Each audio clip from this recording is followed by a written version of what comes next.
So we've been studying functions for a while now. We've studied lines and graphs, and we've studied slope, which is the steepness of a line. We've also studied the y-intercept, which in this case, for this graph that we see here, is this place where the line hits the y-axis. And this is a PSSA sample problem for 8th grade from Pennsylvania. So this is supposed to be typical of the type of question we might see on the 8th grade PSSA later. And it's asking us which option is better. So let's see here. An online video service offers two price options. Pricing for option A is given by y equals 2x plus 10. And x is the number of videos watched. Y is the total cost in dollars. Pricing for option B, which is a second option apparently, is shown in the graph. So for A, they give us just an equation. For B, they don't give us the equation, but they give us this graph. And the idea is that we've got enough information to compare these two, even though they're given to us in different forms.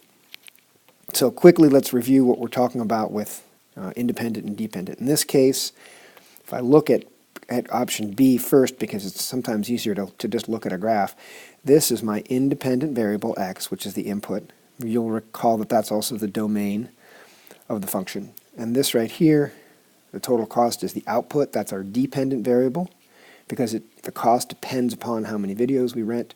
This is called the range of our function. So if I wanted to just pick a couple of combinations here, I know that if I watch 0 videos, I'm still going to pay $5 for option B. If I watch 2 videos, it's going to cost me $6. If I watch 4 videos, it's going to cost me $7.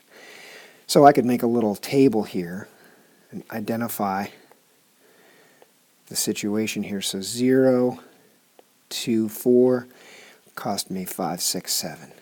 Okay. So it looks like it's $5 per month, but it also looks like every time I add an additional 2 videos, the cost goes up by $1.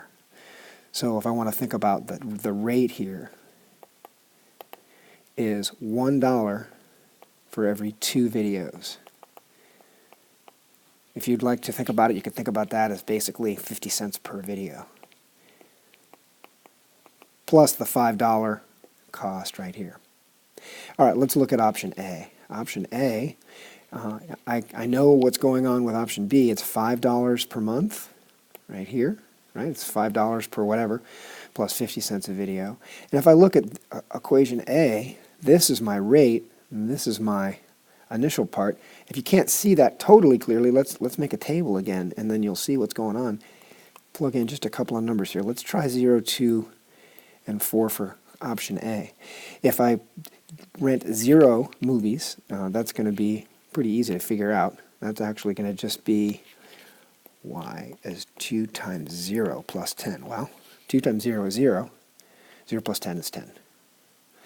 So if I'm not going to rent any movies, which why would I sign up for this service if I'm not? But if I wasn't, option B is cheaper because it's only $5 for the flat fee right here as compared to $10. But let's look at what happens with 2 videos. Maybe things change. If I rent 2 videos, 2 times 2 plus 10, well, 2 times 2 is 4. 4 plus 10 is 14. And if I do the same, I'm going to just do this last one mentally. 4 times 2 is 8, plus 10 is 18. So something strange is going on here. It costs more at the beginning, and it's costing more no matter what. So by increasing the number of videos by 2, over in this case, this was just $1 for 2 more videos, but in this other one, I can see that it's actually $4 more. So that means instead of being 50 cents a video, this one is $2 because of the cost of $4 increase for every 2 videos. That's $2 per video. And so option B is better, both because it's got a lower fixed monthly cost, like here, the $5, right, the starting point, and because it's actually less per video. The rate's actually less as well.